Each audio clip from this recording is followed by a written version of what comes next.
ان مجالس اعضاء کا مقصد جہاں حصول معرفت قائم آل محمد ہے،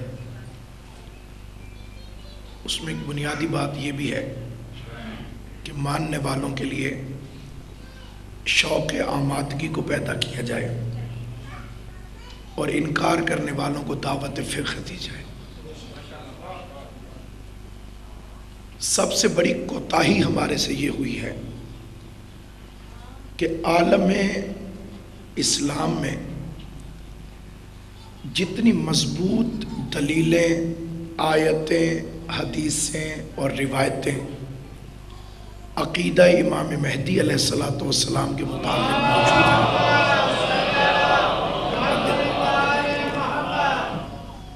اتنی اور کسی عقیدے کے متعلق موجود نہیں ہے، اور جتنا یہ حتمی عقیدہ ہے اتنا حتمی کوئی اور عقیدہ نہیں ہے۔ آئندہ ہونے والے معاملات میں قرآن اور احادیث میں جتنی پیشین گوئیاں اس معاملے کے متعلق ہیں اتنی کسی کے متعلق نہیں۔ کوتاہی یہ ہوئی ہے کہ ہم اس عقیدے کو عوام الناس تک پہنچانے میں ناکام رہے ہیں۔ اس کی وجہ ہے ہماری خود اپنی عدم دلچسپی۔ ہم اپنے اس امام سے غافل ہیں جس کی ہم رعیت ہیں۔ ہم غاصبین حقوق امام زمان میں شمار ہوتے ہیں۔ اگر دو چار کی خدا نے نصرت فرمائی ہو اور وہ محروم ہو، یہ ایک الگ بات ہے، وہ اس دائرے کے اندر نہ آتے ہوں، یہ الگ بات ہے، لیکن جب میں ہم کہوں تو اس سے مراد میں گناہگار۔ اور اس میں بنیادی وجہ یہ ہے، دیکھیے حق کے غاصبین دو طرح کے ہوتے ہیں۔ ایک تو وہ غاصب جن پر خدا نے لعنت بھیجی ہے، اور ایک وہ غاصب جو دشمنی کی وجہ سے حقوق کے غاصب نہیں ہے، غفلت کی وجہ سے حقوق کے غاصب ہے۔ یہ بالکل ویسے ہی ہے جیسے ایک تارک الصلاۃ اور ایک منکر الصلاۃ۔ تارک الصلاۃ میں بھی کچھ لوگ غفلت کی وجہ سے نماز کو چھوڑ دیتے ہیں، اہمیت سے ناواقف نہیں ہیں۔ ہم بھی حجت خدا علیہ الصلاۃ والسلام کی اہمیت سے ناواقف نہیں رہے، لیکن ہمیں یا تو حقوق کا پتہ نہیں یا ہم انہیں ادا نہیں کرنا چاہتے۔ بالکل اسی طرح سے ایک حق ہے، حق سادات، خمس۔ ایک شیعہ نہیں ہوگا جو اس کا منکر ہو، منکر ہو جائے گا تو شیعہ نہیں رہے گا۔ لیکن کتنے پرسنٹ لوگ اس حق کو ادا کرتے ہیں؟ آل محمد کا حق یہ ادا کرتے ہیں، اس کی تعداد اتنی مختصر ہے کہ باعث شرمندگی ہے۔ اسی طرح حضرت کے ظہور ہیں اور حضرت کے حقوق ہیں۔ رعیت کے اوپر خدا کی طرف سے وہ واجبات جنہیں امام علیہ السلام کی غیبت کے دور میں ہم پر واجب کیا گیا، اس میں سب سے پہلا اور ضروری حق ہے معرفت۔ اور معرفت وہ جو معرفت حقیقی ہے،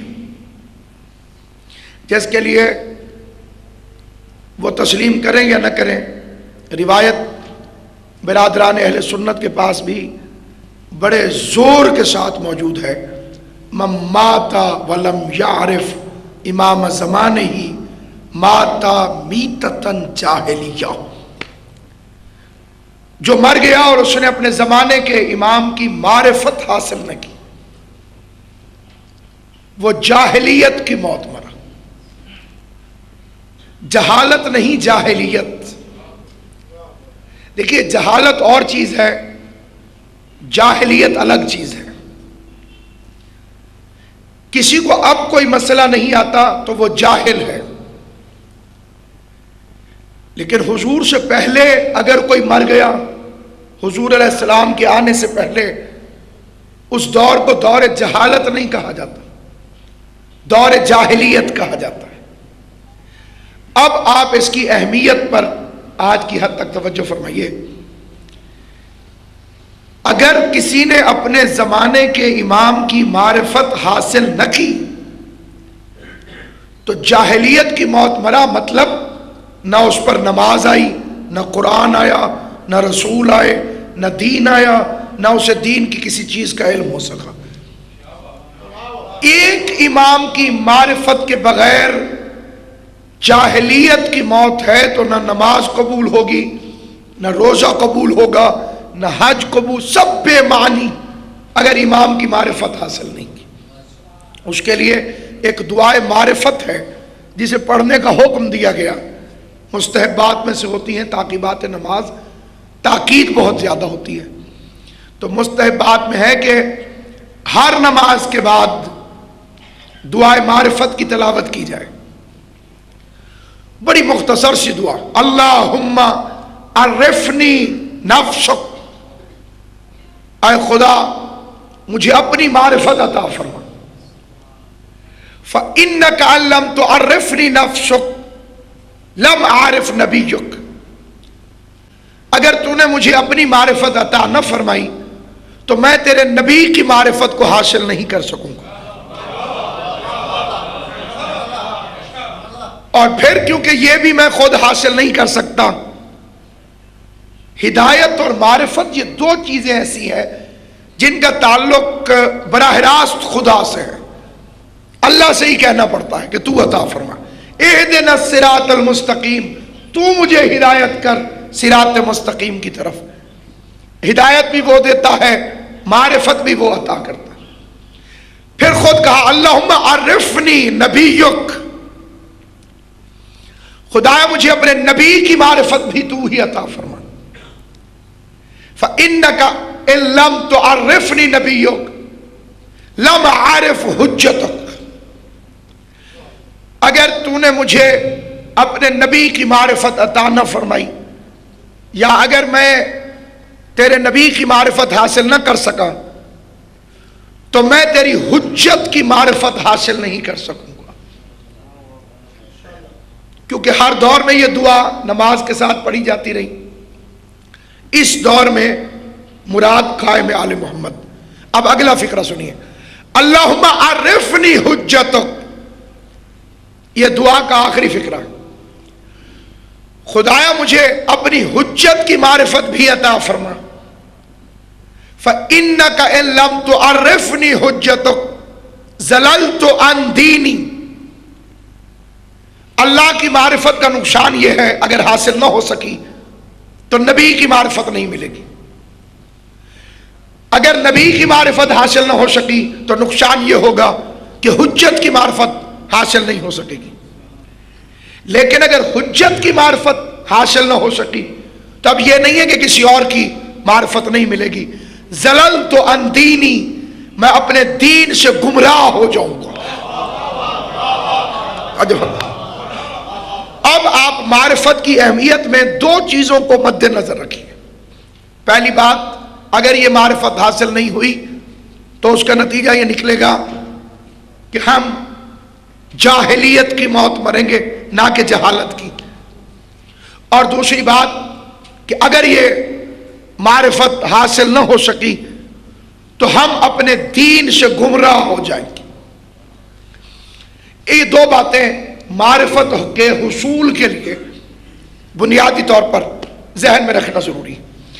اس کی اگلی بات، معرفت کی دو قسمیں، حضرت امام جعفر صادق علیہ السلام ایک فرمان ہے، اگرچہ اردو میں ڈھلنے کے بعد بھی تھوڑا سا مشکل رہ جاتا ہے، لیکن میں کوشش کروں گا کہ میں اس کی تشریح کر سکوں۔ امام علیہ السلام فرماتے ہیں کہ ابرار کی نیکیاں مقربین کے گناہ ہیں، مدارج ہیں مختلف۔ ایک چیز ہے کہ ممکن ہے کہ میں اسے نیکی سمجھتا ہوں، وہ میرے لیول پر میرے لیے نیکی ہے، لیکن جب بہت اونچا لیول آ جائے گا تو وہ بلند مرتبہ شخصیت کے لیے وہ چیز جو میرے لیے نیکی تھی معرفت کے لحاظ سے گناہ ہو جائے گا۔ کیونکہ خدا معرفت سے زیادہ عطا نہیں کرتا، اور کیونکہ خدا براہ راست بھی عطا نہیں کرتا، آل محمد کے ذریعے سے عطا کرتا ہے، اس لیے حضور علیہ السلام نے اللہ سے مدد طلب نہیں کی تھی۔ وَاجْعَلْ لِي مِن لَّدُنْكَ سُلْطَانًا نَصِيرًا، مدد کرنے والا سلطان عطا فرما۔ تو جب مصطفیٰ اللہ سے مدد نہیں مانگتا تو تم یا اللہ مدد لے کے کہاں سے آ گئے؟ کچھ ہمارے لوگوں نے حکمت عملی کہی ہے یا پبلک کی خوشامد، انہوں نے بھی یا علی مدد کے ساتھ بڑا بڑا یا اللہ مدد لکھنا شروع کر دیا۔ قرآن میں کہا ہے کہ اللہ مدد کرتا ہے؟ وہ مدد نہیں کرتا، وہ مددگار بھیجتا ہے۔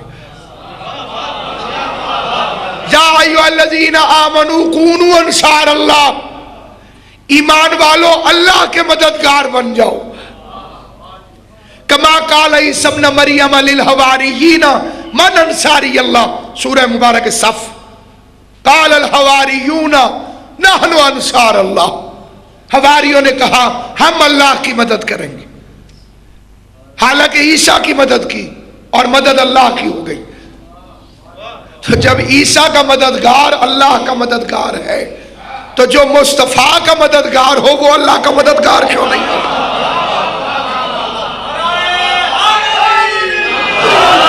اور قبلہ اس طرح معلوم ہوا کہ یا علی مدد سنت الہیہ ہے، اس لیے یا علی مدد کا منکر اللہ کا منکر ہے، اسے گویا اللہ کا انکار کیا۔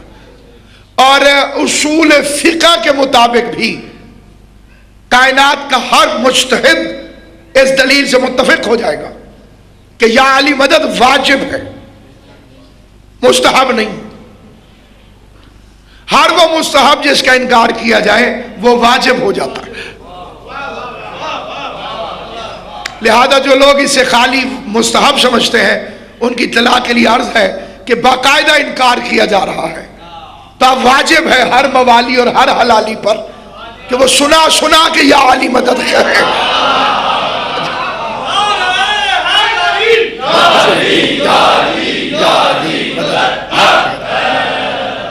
یہاں پر ایک طبقہ ہمارے اندر ایسا بھی پیدا ہو گیا ہے کہ جو ایک بہانے سے ہم سے یا علی مدد چھڑانے کے لیے اس نے ایک بہانہ تراشا، اس بہانے پہ بھی آپ توجہ کیجیے گا۔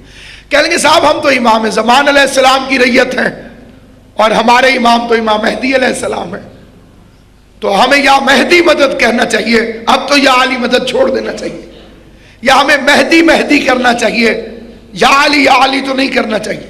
تو ان کی اطلاع کے لیے عرض ہے کہ جب امام مہدی ظہور فرمائیں گے تو وہ بھی مہدی مہدی نہیں کروائیں گے، وہ بھی یا علی یا علی یا علی ان کا وظیفہ بھی یہی۔ تو لہذا یہ جو ایجادات کرنے والے لوگ ہیں، بالکل ہماری حالت وہی ہے کہ جب ٹیچر کلاس روم سے چلا جائے تو ہر طرف شیطانیاں شروع ہو جاتی ہیں۔ حجت خدا اگرچہ یہ کہنا بے وقوفی ہے کہ غائب ہے، نظروں سے غائب ہے، عقیدوں سے غائب نہیں، شریف لہو سے غائب نہیں، قلب مطمئن سے غائب نہیں، قلب سلیم سے غائب نہیں۔ اب سامعین گرامی، کیونکہ فتنے بھی اٹھنے ہیں اور لوگوں نے اپنی اپنی مرضی کا دین بھی بنانا ہے، وہ نہیں ہے تو وہ آ کر اپنے اپنے طریقے سے، جیسے چند دنوں کے لیے موسیٰ غائب ہوئے تو سامری نے نیا دین ایجاد کر لیا، کیونکہ یہودی حجت کی غیبت برداشت نہ کر سکے۔ 40 دن کے لیے موسیٰ غائب ہوئے اور یہودی دین سے پھر گئے، تو جو اپنے ہادی کی غیبت میں 40 دن کے اندر ہی گمراہ ہو جائے وہ فطرتاً یہودی ہوتے ہیں، اور جو 1200 سال سے انتظار کر رہے ہو وہ شیعہ نے حیدر کرار ہو، نہ جادہ بدلا، نہ ارادہ بدلا، نہ دروازہ بدلا، اسی دروازے پر بیٹھے ہوئے، اور یہ ضمانت نجات ہے۔ امام سے پوچھا گیا حضرت عیسیٰ علیہ السلام اور حضور علیہ السلام کے درمیان 571 سال کا کم از کم فاصلہ ہے. 571 سال. 571 سال میں اچھی صحت والے لوگ 10 پیڑھیاں گزرتی ہیں کم از کم، اس سے زیادہ گزرتی ہیں، میں نے منیمم بتایا. یہ اتنے سارے لاکھوں لوگ جو حضرت عیسیٰ اور رسول خدا کے زمانے کے درمیانی عرصے میں وفات پا گئے، ان کا حساب کتاب کیا ہوگا؟ نماز، روزہ، حج، زکوٰۃ سب ہمارے لیے ہی ہے. بقول اقبال کے بارک گرتی ہے تو بیچارے مسلمانوں پر. اتنے لمبے لمبے چوڑے چوڑے سوالات ہم سے ہوں گے، اور پھر بھی مولانا صاحبان کے نزدیک جنت مشکوک ہے. وہ جو 571 سال میں لوگ چلے گئے، انہیں جنت کیسے ملے گی؟ تو سامعین گرامی، ان کا امتحان صرف ایک عقیدے میں ہوگا. حضرت عیسیٰ جاتے جاتے ایک فکرہ کہہ کے گئے، یاتی من بعدی اسمہ احمد، میرے بعد ایک آئے گا اس کا نام احمد ہے. امام نے فرمایا جو حضور کا انتظار کرتے کرتے مر گیا جنت میں جائے گا. اور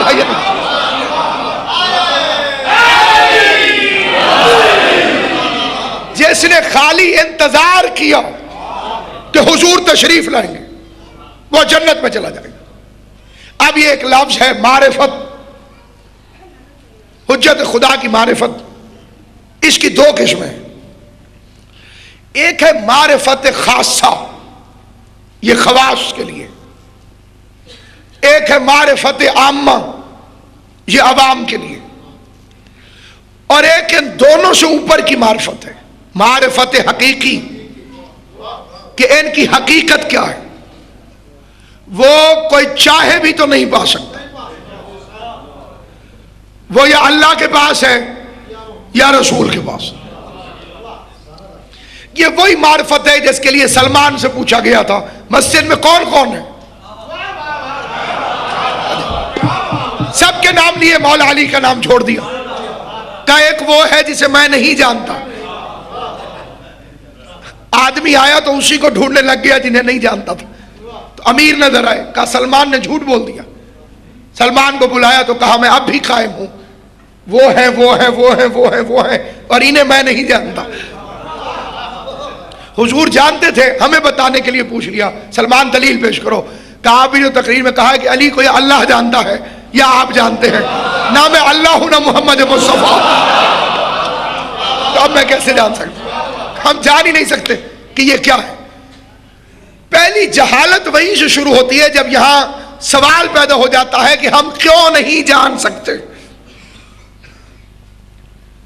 ہمارے ذہن کو اتنے سورس نہیں دیے گئے کہ ہم آل محمد کو پہچان سکیں. یہ جو نام ہے یہ بھی تسکین قلب کے لیے ہے، تاکہ علامت کے طور پہ ہمیں نام بتا دیے جائیں، ورنہ اشارہ بھی نہیں ہو سکتا. اور یہ نام اس کے رکھے ہوئے ہماری سہولت کی خاطر. جب الف نہیں تھا تب بھی اللہ تھا، اور جب میم خلق نہیں ہوا تھا تو تب بھی حضور تھے، جب عین نہیں بنا تھا تو تب بھی علی تھے.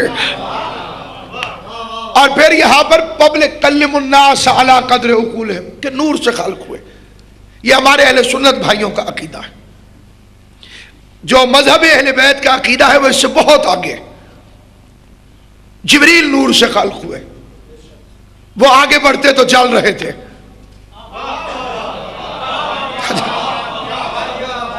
یہ نور ہے نا، جبرائیل نور ہے، اگر یہ آگے بڑھتے تو چل رہے تھے. اور حضور چمڑے کی جوتیوں سمیت چل رہے تھے، کیونکہ وہ جوتی حضور کے قدموں سے لپٹی ہوئی تھی. تو اس وقت وہ اپنی تینت میں جبریل کے نور سے افضل تھی. اور بہار الانوار میں امیر المومنین کا فرمان ہے، کہا کہ اگر اس نور پر، جسے آپ نور کہتے ہیں، میرا نام نہ لکھا جاتا تو اس میں روشنی پیدا نہ ہوتی. توجہ ہے کہ نہیں؟ آپ معلوم ہوا جہاں علی نہیں وہاں اندھیرا ہے. اب جہاں جہاں علی نہیں نہیں معلوم کس کے کلمے میں اندھیرا ہے، کس کی آذان میں اندھیرا ہے، کس کی نماز میں اندھیرا ہے۔ نظر آیا لا الہ الا اللہ محمد الرسول اللہ فلاں فلاں فلاں، تو امام کے چہرے پہ جلال آیا، اور امام کے فکرے تھے غیروا کل شیء حتی ھذا، ہر چیز کو بدل دیا تم نے، یہاں تک کہ اس کو بھی۔ فرمایا کہ عرش پر لکھا ہوا تھا لا الہ الا اللہ محمد الرسول اللہ علی امیر المومنین، اور پھر فرمایا کہ اے ابن قاسم ابن معاویہ، خدا کی قسم خدا نے کسی چیز کو خلق نہیں کیا، اس میں جان نہیں آئی جب تک اللہ نے اس میں علی اور ولی اللہ نہیں لکھ دیا۔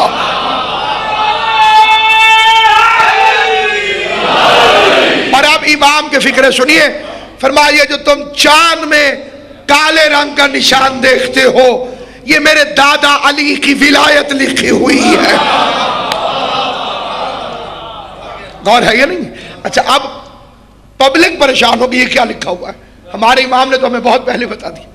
اب آتا ہے معرفت کا اگلا پہلو، اس میں اب ظاہر ہے کہ میں آپ حضرات سے اکثر اس اعتراف کو بیان کیا کرتا ہوں کہ میری تقریریں قطعاً پرائمری لیول کی ہوتی ہیں، اس کے اوپر کا میرا اپنا معرفت نہیں ہے، تو میں کیسے، میں چھوٹے بچوں کے لیے پڑھتا ہوں، بڑوں سے دعا لے لیتا ہوں۔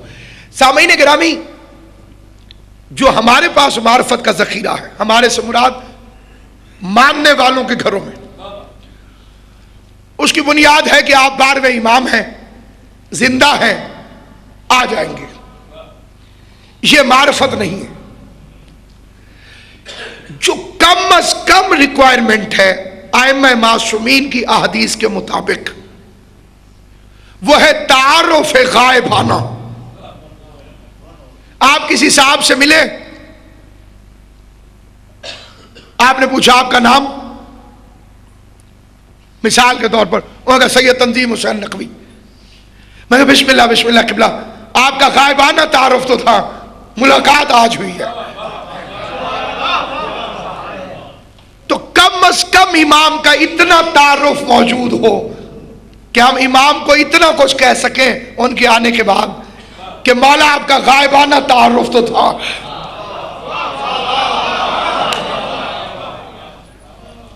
زیارت آج ہو رہی ہے، اور یہ بھی حتمی روایت ہے کہ کوئی مومن نہیں ہوگا، کوئی مومن جو امام کو دیکھنے کے بعد کہے کہ میں نے نہیں دیکھا ہوا تھا،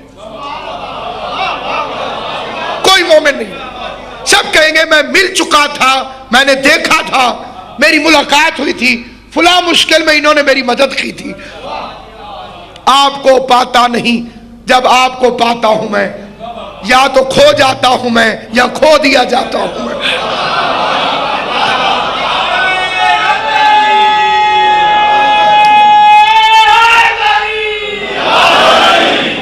آج سے 20 سال پہلے جب ٹیلی ویژن آپ کو یاد ہوگا بس اتنا ہی چلتا تھا کہ پہلے ایک ٹون آتی رہتی تھی، انتظار فرمائیے لکھا ہوا ہوتا تھا، تھوڑی دیر کے لیے آیا اور پھر رات کو 12 بجے قومی ترانہ لگا خدا حافظ۔ باہر والوں کے لیے آسانی ہوگی، کم از کم جو یہاں کے حضرات ہیں، میں اپنی معلومات کے مطابق عجیب لگتی تھی یہ روایت کہ جب حضرت کا ظہور ہوگا ہر کوئی اپنے گھر میں بیٹھ کر امام کے ظہور کو دیکھے گا۔ دیکھیے معجزات پر مبنی نہیں ہے زندگانی امامت، تاریخ انہوں نے امامت کی طاقت سے نہیں لکھوائی، پریکٹیکل لائف کو گزارا تاکہ کوئی اعتراض نہ کر سکے۔ اسی لیے وہ بشری روپ جس پر گفتگو آئندہ تقاریر میں آپ کی خدمت میں آئے گی کہ اس کالم میں ڈھال کے کیوں بھیجا گیا۔ تو اب آپ میڈیا کی ترقی دیکھیے، نیوز الرٹ کا جو سسٹم چلا ہے، ایس ایم ایس کے ذریعے، ٹیلی ویژن کے ذریعے، انٹرنیٹ کے ذریعے، صادق آل محمد کی حدیث ہے، میں دیکھ رہا ہوں الناس یستمعون القول بلغتہم، مشرق میں بیٹھا ہوا آدمی مغرب میں بیٹھے ہوئے سے براہ راست اپنی زبان میں گفتگو کر رہا ہے۔ اس زمانے کے علماء کے لیے روایتیں بڑی مشکل، علماء کے لیے بھی، عارفین کے لیے بھی نہیں، علماء کے لیے بڑی مشکل تھی، عوام کے لیے بڑی مشکل تھی کہ یہ کیسے ہو سکتا ہے، یہ کیسے ممکن ہے، یہ کیوں کر ہو سکتا ہے۔ اسی لیے اکثریت روایات کی اب بھی موجود ہے جس کے اندر ایسی ایسی باتیں ہیں جسے سننے کے بعد انسان حیران ہو جائے کہ یہ کیسے ہوگا۔ مردے کے زندہ ہو جانے کے احکام یہ صرف ہماری فقہ کے اندر موجود ہے۔ اگر کوئی مر جائے اور پھر زندہ ہو جائے اس کے احکام ہماری فقہ کے اندر، لیکن آپ نے توضیح المسائل میں نہیں پڑھے ہوں گے، تحفۃ العوام میں نہیں پڑھے ہوں گے، رسالہ عملیہ میں نہیں لکھے جاتے، بیسک بکس کے اندر موجود ہیں، کیونکہ پبلک کی ضرورت نہیں آئی ابھی تک کہ ایسا ہوگا۔ لکھا ہوا ہے تو ہوگا۔ آپ کسی صاحب کے گھر نماز پڑھ رہے ہیں، آپ نے ان کی اجازت سے نماز پڑھنی ہے، اجازت کے بغیر نہیں پڑھ سکتے۔ دوران نماز آپ کو احساس ہوا کہ جس کی اجازت سے نماز پڑھ رہا تھا ان کا انتقال ہو گیا، فقہ کہتی ہے نماز توڑ دو اور فوراً گھر سے باہر چلے جاؤ، کیونکہ اب وراثت منتقل ہو گئی ہے۔ نیا مالک راضی ہے یا نہیں ہے یہ ابھی طے ہونا باقی ہے۔ توڑو، باہر چلے جاؤ، یہ فقہ کا مسئلہ ہے۔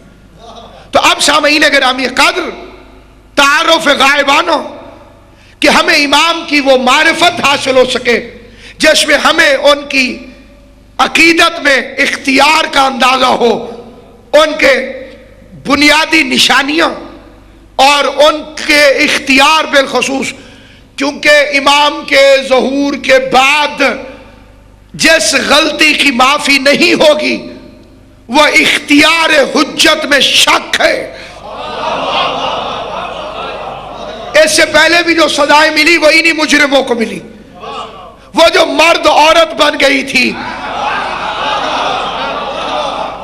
امام علیہ السلام نے کیوں بنایا؟ اختیار میں شک کیا، اللہ کا ساتھ دیا، حالانکہ اس نے کافر نہیں تھا، یہودی نہیں تھا، عیسائی نہیں تھا، کہہ رہا تھا اللہ بھی یہ کر سکتا ہے، آپ نہیں کر سکتے۔ امام نے اسے عورت بنایا تو اللہ میاں نے بھی نہ چھڑایا۔ اللہ میاں تھوڑی سی سپورٹ تو کر دیتے، نہیں حسن یہ آپ کو نہیں مانتا لیکن مجھے تو مانتا ہے، تو اللہ نے اس کی سپورٹ نہ کر کے بتایا کہ جو 14 سے مخلص نہیں اسے اللہ کی محبت بھی کوئی فائدہ نہیں دے گی۔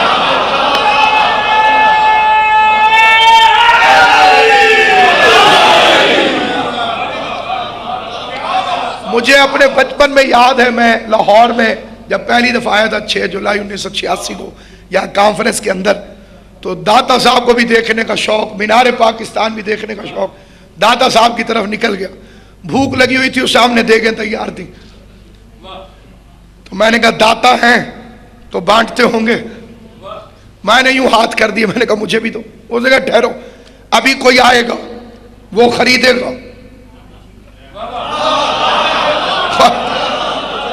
یہ بالکل میرے کالج کے ابتدائی زمانے کا واقعہ ہے اور مجھے اچھی طرح یاد، ابھی کوئی آئے گا، ابھی وہ خریدے گا پھر تمہیں دیں گے۔ میں ایک طرف کھڑا ہو گیا، اتنے میں ایک بندہ آیا، اس نے خرید لی، مالک نے اسے بیچ دی، اس نے مجھے کہا اس سے مانگو۔ یہی فلسفہ ہے سارا خدا کی عطاؤں کا۔ آل محمد نے خرید لی ہے، اب اللہ سے مانگنے کا فائدہ کوئی نہیں، ہو جائے یا نہیں، خدا کہے گا انہی سے مانگو۔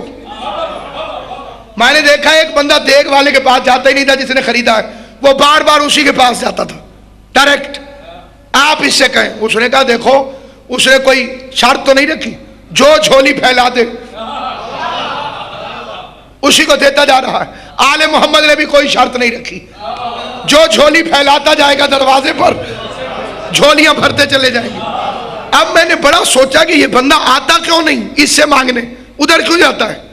تو پھر پتا چلا کہ اس کی اور اس کی لڑائی ہوئی ہے۔ فدق کے چور آل محمد کے پاس نہیں آتے، اللہ کے پاس جاتے ہیں، اسے لے کے